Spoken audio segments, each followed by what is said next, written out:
This is a wake-up call for, this book is a wake-up call for humanity, but this crisis, I pray, is a wake-up call for the ummah and for every single one of us, that we see ourselves aligned with a very particular agenda, with a very particular focus, simultaneously.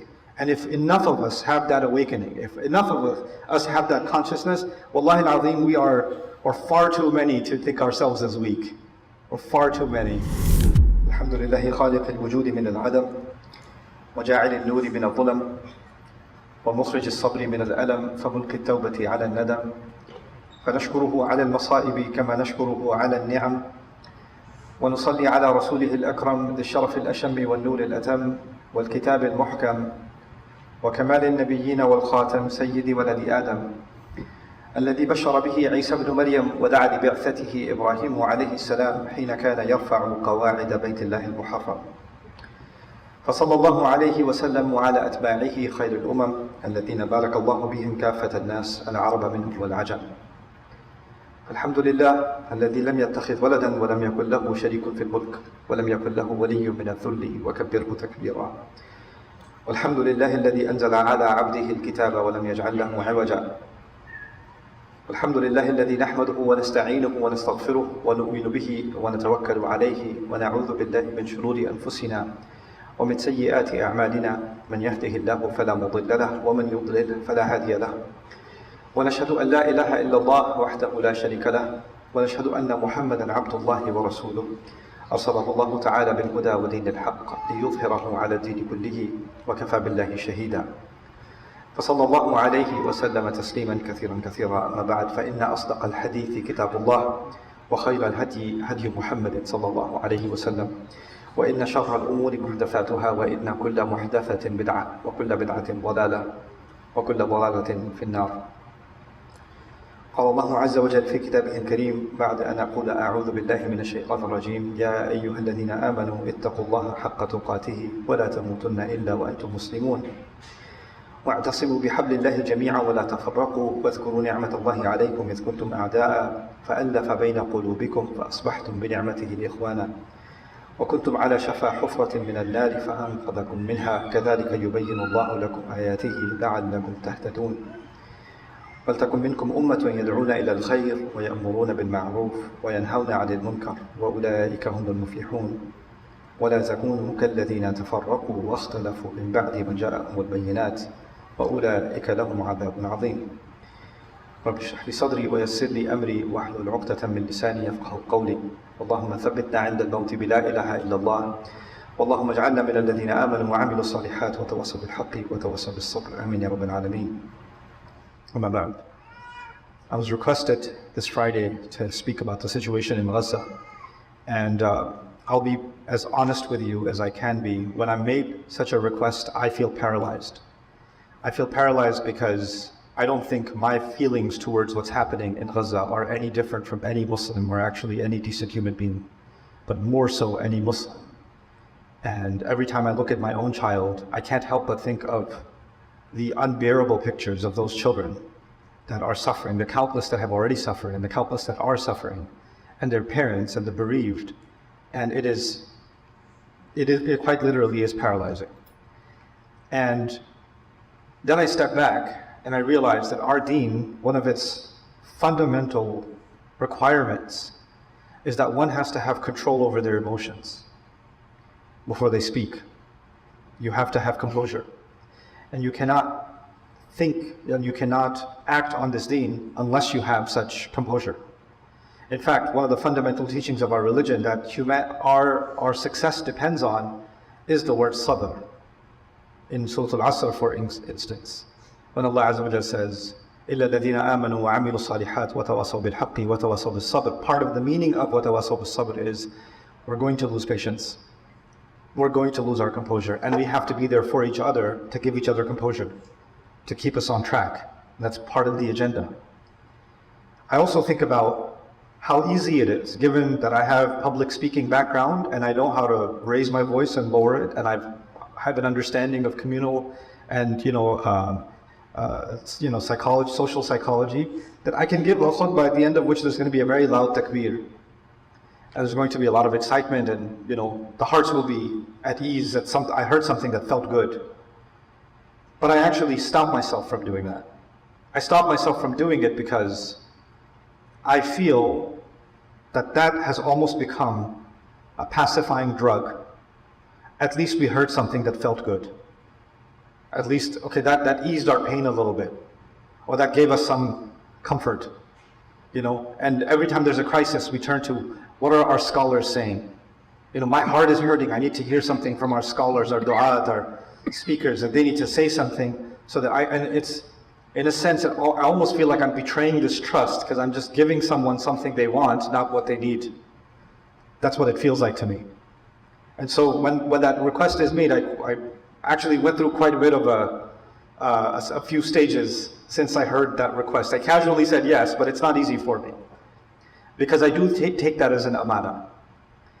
And after a lot of thinking and a lot of talking with friends and colleagues and mentors through last night, just on what to do, because I'm not any different than any of you, like I said, those emotions are mine too. And if I step back and I try to seek what it is that Allah wants from the ummah in this hour, what does He expect from us? I come away with two things. The reason, what's on all of our minds is that we're powerless. That's what's on our minds. This frustration is not the zalim, the shayateen, the killers, the murderers, the massacres of children, the genocidal maniacs, the shayateen. It's not, they're going to do what they're going to do. They're just doing what they're supposed to do. The real frustration is not with them. The real frustration is with ourselves. Why are we so powerless? Why is this happening in front of our eyes? We're making all this noise and it's going on. So actually, if you step back and think about it, the real problem is ourselves. Because you can't get angry at shaitan. Shaitan's job is to do what he does. But we're supposed to be, and the enemies of Islam, they're going to do what they're going to do. And Rasulullah sallallahu alaihi wasallam, his entire seerah is about one thing. It's about him having his agenda. As much as they anger him, they anger him all the time, and they anger the believers all the time. The kuffar anger believers all the time. But Allah has put him on a track, and the objective of that track is, to me, one of the objectives is really straightforward. And the objective is, if you get off track, you're never going to build the power you need to build to put a stop to them. You're never going to build that power. In fact, giving into your emotions will take you off track, and even though you'll feel like you released some hot air, you didn't even make steps towards ending that problem. Because today, for instance, if we do, somehow this crisis comes to an end, the damage is already done. For generations, the damage is done. And tomorrow it might be another country. And tomorrow it might be another location. And already we know the ummah is on fire in multiple places around the world. So the real question is, what is that track? What's the pathway the ummah is supposed to be on? It's easy to say, we're not united, our leaders are corrupt. It's, when is the ummah going to wake up? What in the world does that mean? When is the ummah going to wake up? We need, unless you and I have a clear agenda in front of us, here's what I need me to do. Here's what I need you to do. There's supposed to be some level of clarity on an agenda, on a unified agenda. Then it shouldn't be difficult for 20% of the world's population to exert their influence and to flex their muscle, because we are that. We're not a small population. So something has to be there. And in order to try to, I'm not claiming that I have the answer to that question, but I think I have somewhat of the right direction. And I want to share that with you in this khutbah. In the Quran, Allah has given us essentially two problems, two responsibilities. One responsibility faces inward and the other faces outward. So a great place to look at for this two directions is what I recited to you from Surah Al-Imran. In fact, even Surah Al-Asr is the same thing. It's inward and outward. When you think of إِلَّا الَّذِينَ آمَنُوا وَعَمِلُوا الصَّالِحَاتِ, it's inward. And when you think of وَتَوَصَوْا بِالْحَقِّ وَتَوَصَوْا بِالصَّبْرِ, it is outward. Right? So there's always these two things. The same thing Allah says in يَا أَيُّهَا الَّذِينَ آمَنُوا اتَّقُوا اللَّهَ حَقَّ تُقَاتِهِ وَلَا تَمُوتُنَّ إِلَّا وَأَنْتُمْ مُسْلِمُونَ. That's inwards. That's my taqwa. I have to die in the state of Islam. I have to be in surrender to Allah. So let's stop at inwards for a second. There are those of us who will feel, well, we're not doing the inward, we're not really people of taqwa, we don't really have the right kind of iman, and if we just had the right kind of iman, then the problem of the ummah would be solved. The world would look different. We wouldn't have this oppression anymore. But that's only half the equation. So we have to address that. But while we're addressing that, if you look at the very next ayah, Allah says, وَاعْتَصِمُوا بِحَبْلِ اللَّهِ جَمِيعًا وَلَا تَفَرَّقُوا. There's another step right after that. Don't fall into division with each other. Now, we're already taking a step outwards. It's not just about my taqwa now anymore, it's about unification. So first is my own reform. Step 2 is steps towards unification. And then step 3, وَلْتَكُمْ مِنْكُمْ أُمَّةٌ يَدْعُونَ إِلَى الْخَيْرِ. Now you're calling to something good, but you're calling as a unified force to something good. And calling someone, da'wah is something even Nuh alayhi salam did, right? Nuh alayhi salam did da'wah. Salih alayhi salam did da'wah. But you as a group, you won't just make da'wah, you will then build enough momentum behind you that you will go from da'wah to ya'muruna bil ma'ruf wa yanhawna 'anil munkar. You're going to take bigger steps. This is going to get bigger and bigger. There's a development here. 1, 2, 3, 4. Here's what you have to do. Right? So now let's look at one for a second and understand something. I'm going to talk first for a few minutes just about the inward. What is Allah saying about the inward? Allah has given us a pretty detailed description of the Israelites in the Quran, of Bani Israel. And Allah has described how Allah had given them a religion that they should have surrendered to. They are, in fact, also descendants of our father Ibrahim alayhi salam. The religion of إِذْ قَالَ لَهُ رَبُّهُ أَسْلِمْ قَالَ أَسْلَمْتُ لِرَبِّ الْعَالَمِينَ. They are a religion that they follow that same religion. نَعْبُدُ إِلَهَكَ وَإِلَهَ آبَائِكَ إِبْرَاهِيمَ وَإِسْمَعِيلَ وَإِسْحَاقَ إِلَهًا وَاحِدًا وَنَحْنُ لَهُ مُسْلِمُونَ. They declared Islam for themselves too, the sons of Yaqub, the sons of Israel. And Allah will describe elaborately how they played with Allah's law, how they manipulated what Allah had revealed, how they used it to generate power for themselves and wealth for themselves. So they had these classes of not just rabbis but also priests that you couldn't be purified unless you went through them. Your sacrifices wouldn't be accepted, your worship wouldn't be accepted unless you went through a priest and unless you paid these kinds of monies. The same thing the Catholic Church did with the Pope, the Israelites were doing. And they were playing with the law of Allah, taking the haram and making it halal, taking the halal and making it haram, adding things to the sharia that had nothing to do with the sharia. They were doing these kinds of things. They were playing these kinds of games with Allah's rules. And clearly the things Allah had made haram, they were openly violating them. Now, Allah gave us that example not just so we can look back at them and say, look at these people, look at how they mess with Allah's law. Allah gave us that because the first instruction was, if you want to fix things, اتقوا الله حق تقاته ولا تموتن إلا وأنتم مسلمون. And by the way, at the end of that very passage, Allah will say, ولا تكونوا كالذين أوتوا الكتاب. Don't become like them. Because they didn't observe taqwa and they didn't come into Islam completely. So the first honest look, and I'm not just giving this like a rhetorical speech. We all have to have taqwa. You've heard about taqwa a billion times. I'm not just saying that. I'm saying I have to look in my family. You have to look in your family. We have to look in our community. We have to look in our culture and say, how much of the book of Allah do we actually apply in our personal lives before we talk about anybody else? How much of it are we actually living by? So for example, much of the Quran, much of the book of Allah has to do with financial regulations. Inheritance law is financial regulation. The mahar in marriage is financial regulation. Child support is financial regulation. Zakat is financial regulation. Earning halal money is financial regulation. Staying away from riba is financial regulation. Right? So money matters are a huge chunk of the Sharia. And another huge, and by the way, all of us have money issues. So that's one part of the equation. Where we could say, if I want to see for myself, am I living by the word of Allah? Am I observing taqwa of Allah outside of my basic worship, my 5 prayers, Ramadan, Hajj? The first litmus test, easy litmus test is money matters. Am I involved in riba? Am I giving the inheritance shares? Did I shortchange my sister or my mother or my whoever else on the inheritance? Did I give the mahar? Am I providing the support I'm supposed to provide? The finances that I owe? Am I giving the zakat? Am I paying the loan back? Right?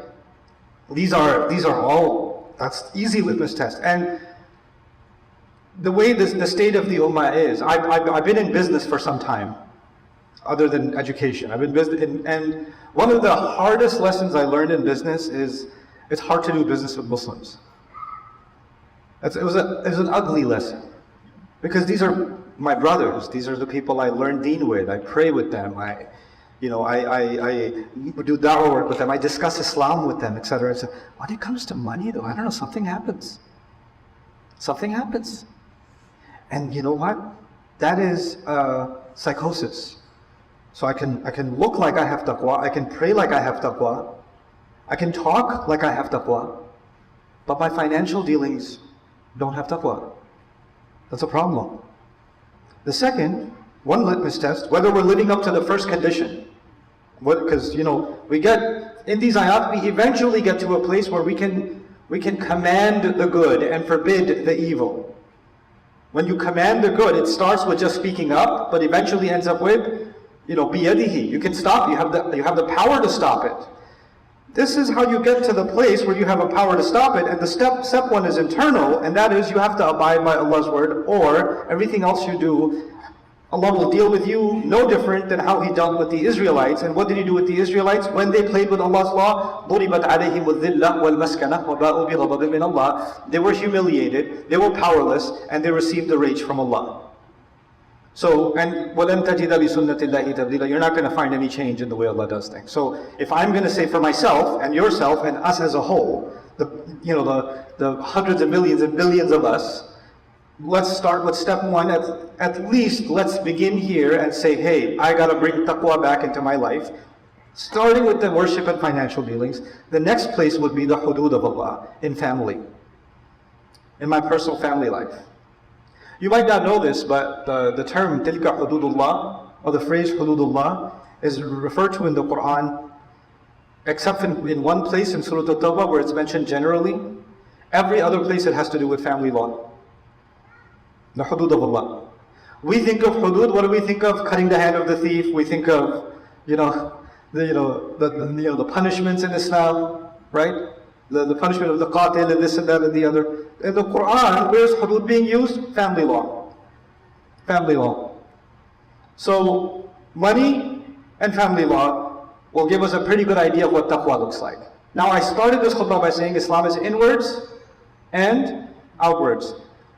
For yourself, do a study of the musabbihat of the Quran. For yourself, from Surah Al-Hadid all the way to Surah Al-Tahrim, 57 to 66. You know what you're going to find? You're going to find ayat about jihad, fighting, spending, the Muslim military. You're going to find those ayat. And in the middle of those ayat, you'll find قَدْ سَمِعَ اللَّهُ قَوْلَ الَّتِي تُجَادِلُكَ فِي زَوْجِهَا. You're going to find يَا أَيُّهَا الَّذِينَ آمَنُوا قُوا أَنفُسَكُمْ وَأَهْلِيكُمْ نَارًا. In the same surah that Allah says, جَاهِدِ الْكُفَّارَ وَالْمُنَافِقِينَ وَغْلُظْ عَلَيْهِمْ. Fight against the kuffar and the munafiqeen. That's outwards. Same surah, Allah is saying, لِمَا تُحَرِّمُ مَا أَحَلَّ اللَّهُ لَكَ تَبْتَغِي مَرْضَاتَ أَزْوَاجِكَ. Why are you making halal? What are you making haram? What Allah made halal for you? Because you're making your wives happy? A family issue, isn't it? So what is Allah teaching us? Allah is teaching us these two things go hand in hand, that you can't separate them. The internal and the external. And the internal is taqwa. And taqwa, two big places we can look at ourselves. Are we living taqwa in our money matters? And am I living taqwa in my family matters? Those two places. Easy litmus test. Okay, now let's take the next step. And it's not, until you do this, you can't take the next step. No. These are concurrent things that are happening. They're not, right now I'm working on financial and family, so don't burden me with the problem of the ummah right now. No, it's not like that. Because family drama will be with you for life, like Yaqub alayhi salam. If you're going to wait until it's all solved, then Ibrahim alayhi salam had family issues until the very end. Rasul sallallahu alayhi wasallam, most of his family disbelieved and was against him until Fath. Nuh alayhi salam, 950, he's got other things to do. So you have to deal with the internal while dealing with the external. These are concurrent. Okay, so That's لا تموتن إلا وأنتم مسلمون. The second thing Allah says is وَاعْتَصِمُوا بِحَبْلِ اللَّهِ جَمِيعًا وَلَا تَفَرَّقُوا. Second step is, forget about the rest of the world, now look at the Muslims. Let's look at each other. Don't fall into disagreement with each other. And how will you do this? By holding on to Allah's book together. So now what Allah is giving us is a mandate. You and I have to become, I don't have a lighter word to use, you and I have to become obsessed with the Quran together. We have to develop a collective obsession with Allah's book. And that obsession is so powerful that our racial disagreements, our ethnic disagreements, our family disagreements, our fiqh disagreements, our historical disagreements, our national disagreements, they start becoming so small because there's something that binds us that is so powerful.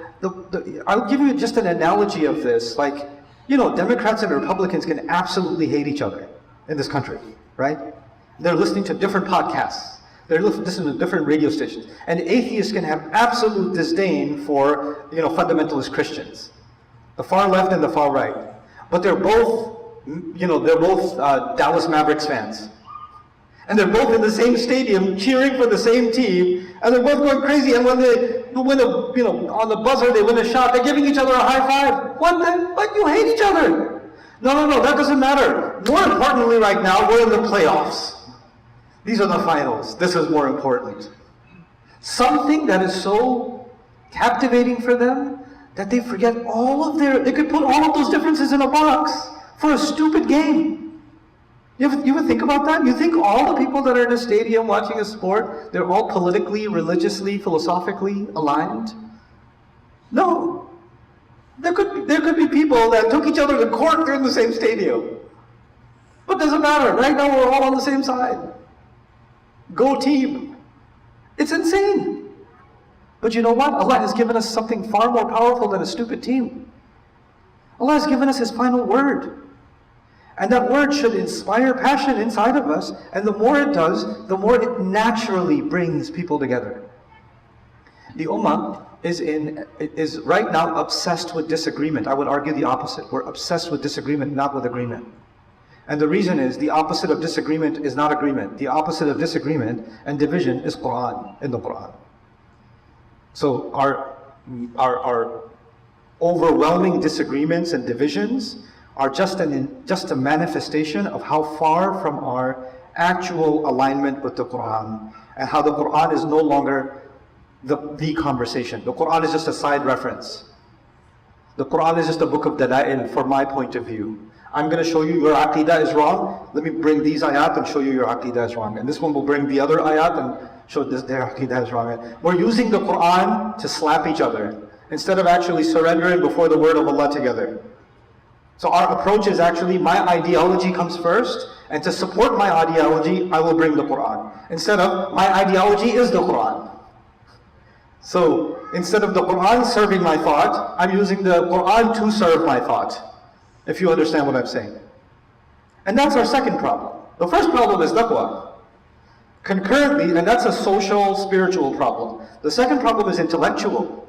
The intellectual discourse of the Muslims now must be dictated, mandated, obsessively with the Quran. We have to bring it back into popular conversation. This last week, many of you attended me going through Surah Al-Ma'arij. And for many of you that have been listening to the Durus al-Quran, good for you, this was just reinforcement. But for many of you, this is the first time you're actually taking the time to study a surah deeply. And as wonderful as that is, isn't that a tragedy? Isn't that a disaster? That the people that call themselves Muslim, the people of this Quran, they can be raised in a Muslim family saying La ilaha illallah Muhammadur Rasulullah sallallahu alayhi wasallam, and they could be 18, 20, 25, 30, 35 years old, and this is the first time they took the time to think deeply about the Quran like this, or even have the opportunity. Whose fault is that? The kuffar? Did they do this? That's all us. وَاعْتَصِمُوا بِحَبْلِ اللَّهِ جَمِيعًا وَلَا تَفَرَّقُوا. And that's why this ayah, this is the ayah about brotherhood and about unity. You used to be enemies before this. فَأَلَّفَ بَيْنَ قُلُوبِكُمْ يعني أَلَّفَ بَيْنَ قُلُوبِكُمْ بِكِتَابِهِ بِحَبْلِهِ وَكُنْتُمْ عَلَى شَفَا حُفْرَةٍ مِنَ النَّارِ فَأَنْقَذَكُمْ مِنْهَا. After this comes, now that we're unified, now we know how to think. The Quran teaches you how to think. how to understand the world around you. This is Kitabun Mubin. This is Nur. Nur helps you see. Mubin is something that clarifies the world around you. Now you're able to engage in intelligent conversation with the outside hostile world. Now you're able to take their counter arguments against you, their propaganda, their hatred, and you can break it apart like Ibrahim alayhi salam broke apart the arguments of the idol worshippers. Now you're able to do that because now you're equipped. You're equipped with revelation. Ibrahim alayhi salam was equipped with revelation. Nuh alayhi salam was equipped with revelation. Now you're equipped with revelation. Now because you held on to the Quran like that, your personality, your thought process, your worldview has evolved. And now you're ready to make da'wah. Now you can have conversation. يَدْعُونَ إِلَى وَلْتَكُمْ مِنْكُمْ أُمَّةٌ يَدْعُونَ إِلَى الْخَيْرِ. I'm not giving you a full-on tafsir of these ayat, but there's a logical progression that I just wanted to highlight. And once you do that, this on just da'wah, I'm just going to mention one more thing because time's up. Just one more thing.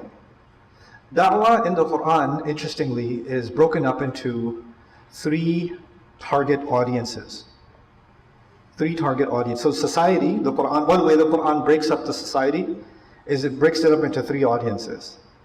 One of those audiences is general average people. They just need to hear something good, some advice that hits their heart. They need maw'idha hasana. That's what they need. That's a huge population of society.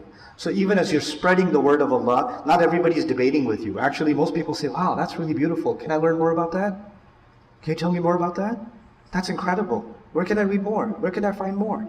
In fact, we're not even doing da'wah, and these kids are picking up, these non-Muslim kids are picking up a copy of the Quran and talking about it on TikTok.